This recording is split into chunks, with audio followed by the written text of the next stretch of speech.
मेरे प्यारे साथियों, जय हिंद। और आज 15 अगस्त के इस पावन अवसर पर मैं शिवम सारस्वत आप सभी का स्वागत करता हूँ आज के इस पॉडकास्ट में, जिसका नाम है आजादी का अमृत महोत्सव। और क्यों इस अमृत महोत्सव को हमें सेलिब्रेट करना चाहिए, क्यों इसे जोर शोर से धूमधाम के साथ मनाना चाहिए। आप सभी जानते हैं कि देश हमारा आजाद हुआ था 15 अगस्त 1947। और उसके पहले से लगभग 1857 के स्वतंत्रता संग्राम के बाद ये जो लगभग लगभग 90-95 साल का जो टेन्योर रहा, इसमें जो एक ताकत लगी, एक एफर्ट लगा अंग्रेजों को देश से बाहर खदेड़ने के लिए, एक बहुत ही वो हिम्मत वाला एक समय रहा सबके लिए। इस 75वीं वर्षगांठ पे मैं आप सभी लोगों से ये विनती करूंगा कि भूलना मत कि आज जो भी हमारी आज़ादी है, जो भी हम खुली हवा में सांस ले रहे हैं, एक छाती चौड़ी करके हम कहीं भी ये फक्र से बोल सकते हैं कि हाँ, हम हिंदुस्तानी हैं या हम भारत के नागरिक हैं। ये भारतीयता ऐसे ही नहीं मिल गई थी हमें। इस चीज को बोलने के लिए बहुत सारे लोगों ने काफी लंबे समय तक एक संघर्ष किया। जब आप एज ए स्टूडेंट, जब आप मॉडर्न हिस्ट्री पढ़ते हो, जब आप डिफेंस एस्पिरेंट हो, और जब आप मॉडर्न हिस्ट्री में पढ़ोगे फ्रीडम स्ट्रगल या गांधीयन एरा या 1857 बाद के बाद की जितने भी इंसिडेंट्स हुए थे, तो आप लोग ये देखोगे कि न केवल ऐसे लोग जो यूनिफॉर्म्ड सर्विसेज में थे, पर काफी सारी जो आम जनता थी, है ना, जो कॉमन पीपल थे, जो मासेस था देश के अंदर, उन मासेस ने भी काफी बढ़ चढ़ के इसमें पार्टिसिपेशन दिखाया, सहयोग प्रदान किया। चाहे आप गांधी जी को लें, नेहरू जी को लें, आजाद हिंद फौज को लें, नेताजी को लें, सुभाष चंद्र बोस को, उन्होंने जो आईएनए बनाई, आईएनए ने एक अलग से ही अपना रोल प्ले किया। और एक मतलब एक जुटता का माहौल था, काफी काफी ओपिनियन डिफरेंसेस भी थे लोगों के बीच में, पर एक ये जो यूनेनिमिटी, यूनेनिमस एक जो चीज हुई सबके बीच में, एक अल्टीमेट ध्येय जो होता था, ऑब्जेक्टिव जो था सबका, वो ये था कि हमें अब आजाद होना है। हमें ये जो ब्रिटिश अंपायर बोलता था कि अंग्रेजों के काल में कभी सूरज अस्त नहीं होता, sun never sets in the British empire, क्योंकि हर जगह मेजरली उनका रोल था। और धीरे धीरे देश आजाद होते जा रहे थे। पहले इनका अमेरिका पे भी कब्जा हुआ करता था, फिर इंडिया पे ये लोग आए, इन्होंने काफी लूट खसोट की, काफी अपना विस्तार किया, और इन्होंने हमारे विकास से ज्यादा हमारा शोषण ज्यादा किया।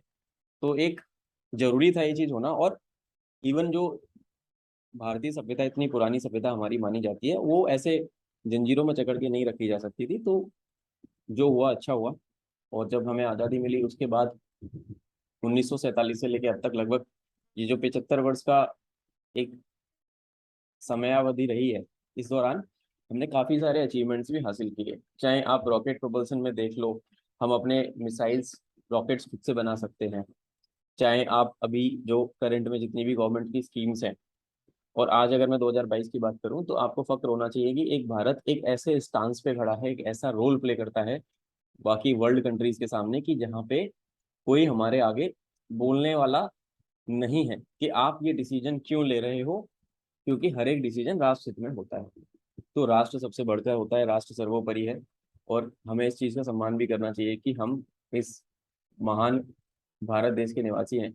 और काफ़ी सारी चीज़ें, काफ़ी सारा संघर्ष, काफ़ी सारे कुर्बानियाँ, सेक्रीफाइसेस लोगों ने दिए हैं, ताकि आज हम ये आज़ादी का अमृत महोत्सव मना सकें। और मैं आपसे यही रिक्वेस्ट करूंगा कि इसको ज़्यादा से ज़्यादा आप एक हंसी खुशी के साथ मनाएं, ताकि एक पॉजिटिविटी का माहौल रहे लोगों के बीच में। और जो भी एक नेगेटिविटी लोग फैलाते हैं, कुछ लोग ऐसे होते हैं हमेशा जीवन में या संसार के अंदर, जो कुछ भी अच्छा होगा तो उसको शायद उनको सहन नहीं होता। तो आप एक लॉ बनो या एक दीपक बनो कि जो अंधकार को मिटाता है।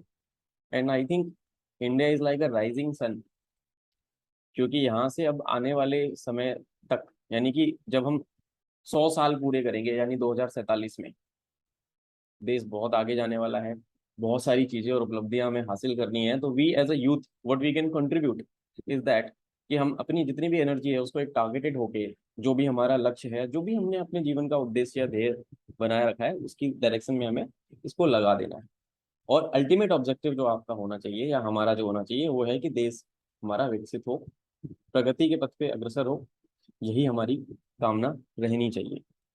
आप सभी डिफेंस एस्पिरेंट्स हैं, आप सब कोई डायरेक्टली देश को सर्व करना चाहता है। आप फौज में जाओगे, ऑफिसर बनोगे या जवान बनोगे या जो भी एंट्री से आप ज्वाइन करोगे, आपका ये है, आप ऐसे एक क्लास अपार्ट लोग हो, आप ऐसे बच्चे हो जो वहां पे सब कुछ छोड़ छाड़ के अपनी जान को जोखिम में डालने जा रहे हो।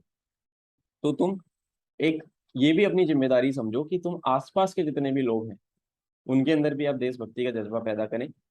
अगर कोई नीडी आदमी है, या व्यक्ति है, इंसान है, जानवर है, कोई भी है, क्योंकि हमारे यहाँ पे जो भारतीय संस्कृति हमें सिखाती है, चाहे कुछ भी हो, कुछ भी सिचुएशन आ जाए, आपको अपने आसपास के लोगों का ध्यान रखना है, आपको आसपास के प्राणियों का, जीव जंतुओं का ध्यान रखना है, आपको प्रकृति को बचा के रखना है। क्योंकि national development is as a whole तभी होगा जब बाकी सारी चीजें सुरक्षित रहेंगी। आपके नेचुरल रिसोर्सेज, देश के यूथ जो कि आप लोग हो, और जितनी भी अपॉर्चुनिटीज आपके सामने आ रही हैं, आपको सबको ग्रैब करते चले जाना है, ताकि ये देश जो है, जब हम 100 साल पूरे करें 1947 से लेके 2047 तक, तो हम जब पीछे मुड़ के देखें तो हमारे पास एक कंसिडरेबल अमाउंट ऑफ, यानी कि एक बहुत बड़ी मात्रा में उपलब्धियों की एक लिस्ट होनी चाहिए कि हाँ, कि भारत कुछ है। आज जब हमारा डंका बजता है वर्ल्ड स्टेज पे, जब रिसेंट हैपनिंग्स में आपने देखा होगा, रशिया यूक्रेन वॉर में हम लोग न्यूट्रल रहे, और पूरा विश्व हमारी तरफ एक उम्मीद भरी नजरों से देख रहा था कि इंडिया का क्या स्टांस रहेगा। क्योंकि अब हमारी जो बात है वो सुनी जाती है, लोग हमें एक उम्मीद भरी नजरों से देखते हैं, जो कि हमने बहुत मेहनत करके हासिल करी है। ये तुम्हारा दायित्व बनता है, सबका दायित्व बनता है, मेरा भी, आपका भी, हम सबका, कि हम अपने देश को उस ऐसे लेवल पे लेके जाएं तरक्की के मामले में कि कोई जब इंडिया की तरफ देखे तो एक इंस्पिरेशन और एक मिसाल के तौर पे देखो कि भारत ने ये करके दिखाया है, उन्होंने ये बोला और ये करके दिखाया। मेरी तरफ से, हमारी पूरी टीम की तरफ से आप सभी को स्वतंत्रता दिवस की हार्दिक शुभकामनाएं। और मैं ये चाहूंगा कि आप ज़्यादा से ज़्यादा लोगों के साथ इकट्ठे होकर राष्ट्र ध्वज फहराएं और लोगों के बीच में हंसी खुशी का, एक पॉजिटिविटी का माहौल पैदा करें। और आपको गर्व होना चाहिए कि हम भारतीय हैं और हम इस महान देश में पैदा हुए हैं। जय हिंद, वंदे मातरम।